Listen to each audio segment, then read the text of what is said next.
नमस्ते दर्शक, आज हामी आइसकेछौँ पर्सागढीतिर होइन। पर्सागढीको धेरै चर्चित नाम लिखेर हामी आएछौँ होइन। उहाँको तपाईँको राजनीतिकमा योगदान, यो समाजमा उहाँले दिएको योगदान यो तपाईँको अमूल्य छ होइन। उहाँको नाम छ ध्रुव शाह होइन। उहाँ तपाईँको विभिन्न राजनीतिक पार्टीसँग आबद्ध हुनुहुन्छ होइन। आज आउँ उहाँसँग हामी नर्मल परिचय लिखौँ। नमस्ते अङ्कल। नमस्ते नमस्ते। तपाईँको शुभ नाम? ध्रुव शाह। तपाईँ कुन पार्टीमा अहिले आबद्ध हुनुहुन्छ? म चाहिँ राष्ट्रिय स्वतन्त्र पार्टी। अनि के छ यो अहिले राजनीतिक अवस्था, राष्ट्रिय स्वतन्त्र पार्टीको अहिलेको माहौल तपाईँलाई हेर्दाखेरि कस्तो लागिरहेछ? माथिबाट त ठिकै छ, अलि तल कुनै कुनै ठाउँमा कुनै कुराले गर्दा अलिअलि मान्छेलाई अप्ठ्यारो परिरहेछ। तपाईँलाई अहिलेको बालेनको एक्सन कस्तो लागिरहेछ? तपाईँ स्पष्ट रूपमा भनिदिनु होला। एकदम धेरै राम्रो। बालेनलाई त सुन मन्त्री पनि भन्ने गरेछन्, के छ तपाईँको धारणा? त्यो कुरा त अफवाई हो। कता कता पहाडतिर खोलाखोलीमा अब सुन निस्केछ भनेर अफवा होइन। बालेनले 190 तोला सुन छ मसँग भनेर पुरै विज्ञप्ति निकालेछ, त तपाईँ अफवा भन्नुहुन्छ? अब खोजी कहीँ पहाडबाट निकालिरहेछ, मान्छेहरूलाई समातिरहेछ, भ्रष्टाचारीहरूलाई। भ्रष्टाचारी होइन, उसले मेरो पुर्खौली सम्पत्ति 190 तोला सुन छ भनेर उसले स्पष्टीकरणै दिइसकेको छ नि। उसले सामाजिक सञ्जालमा हाल्दै पनि भन्छु बाबु, उसको त अब पुर्खौली सम्पत्ति भन्यो भने त हामी उसलाई त पत्ता लगाउन सकिँदैन। किनभने त्यहाँको त एउटा महत्री जिल्लाको नि एक डाँडा गाउँको त्यो त जमिनदार हो, जमिनदार हो। अब त्यो सम्पत्तिले उसलाई मतलब छैन। उसले अस्ति नै भनेको के भन्यो काठमाडौँमा कि म त मेरो 40 लाख मेरो जानकारी हो। म यस्तो के अरे के भन्छ त्यसलाई, यो फेसबुक होइन, फेसबुक पेजमा 40 लाख फलोवर छ बालेन शाहको। नेपालको सबैभन्दा फलोवर बेसी भएको मान्छे अहिले बालेन शाह नै छ नेपालको। अब त्यसले त अब भन्छ मेरो 40 लाख। उसले त कमायो तपाईँको फेसबुक कन्टेन्ट युट्युब, टिकटक, ट्विटरबाट उसले 1 करोड 46 लाख रुपियाँ तपाईँको उसको ब्याङ्क ब्यालेन्सै छ। अरू तपाईँको सुनको कुरो आयो 190 तोला, यसमा के छ तपाईँको राय? त्यसपछि तपाईँको सुदन गुरुङको पनि आयो 90-80 तोला, यसमा के छ तपाईँको राय? त्यो त आएछ, त्यो सही कुरा हो। अब भनौँ अब तिनीहरू अब खानदानी मान्छे हो। सुदनलाई त म धेरै जस्तो अब पर्ख्याल के हो, गोर्खाको मान्छे हो। मैले त त्योसँग अलिक जान पहिचान भएको पनि छैन। बालेन त यहाँको अब जमिनदार मान्छे, तर उसले आफ्नो जमिन त अब भनौँ न गाउँ टोलको अब वरिपरिको मान्छेले अब खाना कमाउन मात्रै दिएको छ। अब उसको स्टार्टर छ, राइफर हो, प्लस इन्जिनियर हो, मेयर जित्यो। पैसा त उसले कमाएन, अब पार्टीबाट होस् चाहे अब सरकारबाट कमाएन। अब उसले अब कमायो होला। अब यो मोबाइलमा फेसबुक चलाउँछ, त्यसबाट सुन होला। पूर्व पश्चिम राजमार्गलाई महेन्द्र राजमार्ग भनेर नामाकरण गरियो, यसमा तपाईँको राय के छ? ठिक छ। महेन्द्र राजमार्ग ठिक हो कि होइन? ठिक छ। मेरो लागि त झन् खुसीको कुरा हो। हामी सबैजना नेपाली अब हरेक अब तराई मधेस समातिसके त हामी त राम्रो भन्नु पर्यो। हर्क साम्पा भन्छन् यसलाई एलम्बर राजमार्ग भनेर नामाकरण गर्नुपर्छ, यसमा तपाईँको राय के छ भनिदिनु? त्यो गलत भयो त। गलत भने हो त? गलत भयो। फेरि हर्क साम्पाको कार्यकर्ता आएर तपाईँलाई धोबी बजाउला नि, विचार गरेर बोल्नु होला। हर्पसम्पाङ त अलि भनौँ न मान्छे त ठिकै छ, मेहनती हो, आफ्नो ढुङ्गा पुगा अब गरेर त्यहाँको मेयरमा चलाएको मान्छे हो। अब त्यसलाई अब म एकैचोटि यस्तो हो म भन्न त, तर यो कुरा जुन भएछ नि अलि त विचार गरेर भन्नु पर्यो। उहाँ पनि त अब पार्टीको एउटा सभापति हो नि। अब नेपालभरिमा अब उसको पनि त पार्टी चलिरहेछ। हर्क साम्पाङको फेसबुक पेज अहिले ब्लक भएको छ, तपाईँको राय के छ यो विषयमा? त्यो त राम्रो कुरा हो। तपाईँले ब्लग गर्नु रिपोर्ट गर्नुभयो क्या? मैले गरेको छैन। अनि तपाईँले राम्रो कुरो हो भन्नुभयो। बाबा फोन काट्नु होला, अहिले इन्टरभ्यूमा हुनुहुन्छ तपाईँ। ल काटे ल, हर्क साम्पाङको फेसबुक पेजमा तपाईँले रिपोर्ट गरे हो त? जनता जान्न चाहन्छ। हामी कहाँ उसँग कन्ट्याक्टै छैन त उहाँले अब हामी कसरी भन्नु? त्यो झुटो कुरा हो। झुटो कुरो हो। हजुर, केपी ओलीलाई किन जेल हालिएन? तपाईँ केही छ तपाईँको तर्क?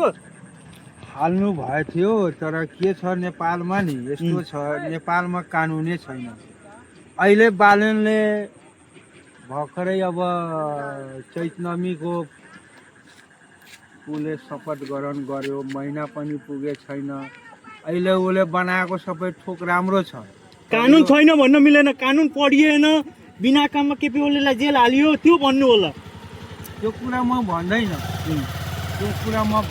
किनभने हामी पनि 4-5 क्लास पढेको मान्छे हो कानुन भनेको हाम्रो पहिल्यैदेखि नेपालमा थिएन कानुन कसको थियो जोसँग अलि दम छ बल छ त्यसको कानुन छ गरिबको लागि कानुन छैन तपाईँले यसको मतलब बालेन शाहलाई गरिब भन्न खोजे हो त्यो गरिब त भनौँ न अब सुन्नु मेरो कुरा सुन्नु आफ्नो अथाह सम्पत्ति छोडेर बिचरा काठमाडौँमा बसेछ आफ्नो बाउको डाक्टरीको पैसाले पढेछ कमाएछ खाएछ त्यसलाई अमिर भन्न यसको मतलब बालेन शाहले तपाईँको केपी ओलीलाई जेलमा हाल्न सक्दैन हाल्छ कहिले हाल्छ हालेको हो हालेको होइन कहिले हाल्छ जनता जान्न चाहन्छ यो तपाईँको भाँडाकुँडीको खेल होइन हाल्ने भए हाल्नै पर्यो हाल्नै पर्यो पहिला मेरो कुरा पनि सुनिदिनु किनभने यसको पनि यो न्यायाधीश वकिल यो पैसा खाने मान्छे पहिलादेखि बानी लागेको हो हाल्न त हालेको हो सुरुवात गरेको केपी र उसले अब भनौँ न 24 घन्टा नपुग्दा तपाईँलाई सुर्ती खान कसले सिकायो यो पनि बालेन शाहले सिकायो क्या हो ए बालेन त हामीभन्दा धेरै कान्छो अब भनौँ न अब छोरा त भन्न मिल्दैन भतिज हो भाइ हो किनभने उसको बाउ हाम्रो बाउ सँगैको होला अब कम उमेरमा बालेन अब 35-36 पुगिरहेछ मेरो 51 पुगिरहेछ 5 सालमा बालेन शाहले के परिवर्तन गर्ला तपाईँको सर्टकटमा केही भन्न खोज्नुहुन्छ चाहनुहुन्छ धेरै परिवर्तन गर्छ के गर्ला देशको माहौलै चेन्ज गर्छ माहौल चेन्ज गर्ला त्यो अलगै बस्तिया छ के काम गर्छ तपाईँले पढ्नु भएको छ 100 बुन्दे 100 बुन्दे अब भनौँ अब हामी त्यहाँ अब पुग्ने ठाउँको मान्छे नि होइन हामी अब स्थानीयको मान्छे हो स्थानीयमा म पनि वडामा लडेर जितेर गयो भने यो पालि तपाईँलाई वडामा लड्ने विचार छ वडा अध्यक्षमा लड्ने विचार छ एकदम 100% हो यसको मतलब तपाईँ यो पालि वडा अध्यक्षमा लड्नलाई रेडी हुनुहुन्छ राष्ट्रिय स्वतन्त्र पार्टीबाट तपाईँ यो पालि वडा अध्यक्षमा लड्ने ध्रुव साथ चेली हो अब पछि गएर मेरै समस्या केही भयो भने पछि गएर मेरो केही समस्या बिग्ड्यो भने म अरूलाई दिउँला यसको मतलब यो साल तपाईँको स्थानीय तहमा तपाईँ वडाबाट आफ्नो मैले आफ्नो उम्मेदवारी दर्ता गर्नुहुन्छ मेरो अब जता अब लिङ्क छ नि एकदम 100% ठिकै छ अब सर्ट नोटमा हाम्रो जनतालाई के भन्न चाहनुहुन्छ 2 मिनट छोटो अनि मिठो जनतालाई भन्नु बालेन शाहको तपाईँको अहिलेको काम यसले दिने तपाईँको फ्युचरमा एडभान्टेज नेपाली जनतालाई कि यसले एडभान्टेज दिन्छ कि डिसएडभान्टेज दिन्छ यो गभर्मेन्टले जनतालाई त यति भन्न चाहन्छु हात जोडेर जनताले अब कसै कता कुरा आउँछ त्यसमा अब नलागौँ विचार गरौँ बालेन भनेको बालेन हो बालेनले जुन सुरुवात गरेको त्यसमा हामी लाग्नुपर्छ गर्नु पनि पर्छ यो हाम्रो मलिया काङ्ग्रेसिया अब जिल्लामा गर्यो आन्दोलन काठमाडौँमा गर्छ अब 12 गते आन्दोलन त्यसको पछि हामी नजाउँ एमाले यसको मतलब एमाले र काङ्ग्रेसको आन्दोलन तपाईँको बेकार हो